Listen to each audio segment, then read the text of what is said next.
Hello! Magluluto pala kami ng pansit bato. Ayan, ready na yung pangsahog. So, ayan, gisa-gisa na lang po ng mga sahog natin. Yung ginamit palang sahog dyan is kikiam, squid ball, then unting chicken. Tapos, yung gulay na nakabalot. Yung nakikita nyo doon sa palengke, nakabalot lang yun, sari-saring gulay.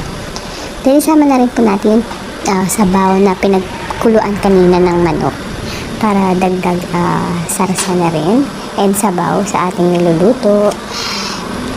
So, titigman lang po natin yung lasa kung okay na. Then, hintay lang po kumulo. So, yan, kumukulo na nga, diba? Ang bilis. Then, ngayon, ilagyan na natin yung mga gulay.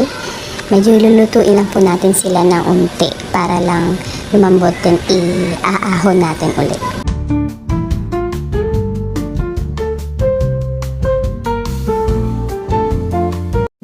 So, ayan guys, kumukulo na. So, pwede na siyang i-separate. Kukunin lang yung sabaw para yun naman yung gagawing pagkukuluan ng noodles ng pansit bato.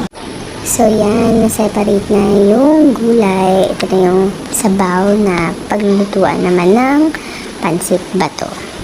Okay, so, marami kasi kaming ilalagay na pansit bato. Kasi nga, ako'y magpababa para sa aking mga sisterakas. Inaabangan nila yung luto ni Mother.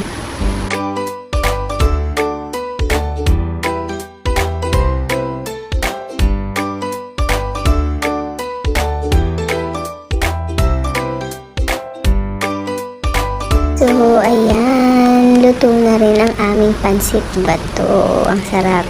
This is our lunch. Ang sarap talaga, promise. At dahil dyan, ako'y mag-diet. No, hindi yun pwede sa akin dahil ako'y may kanin pa rin kahit may pansit. Yum!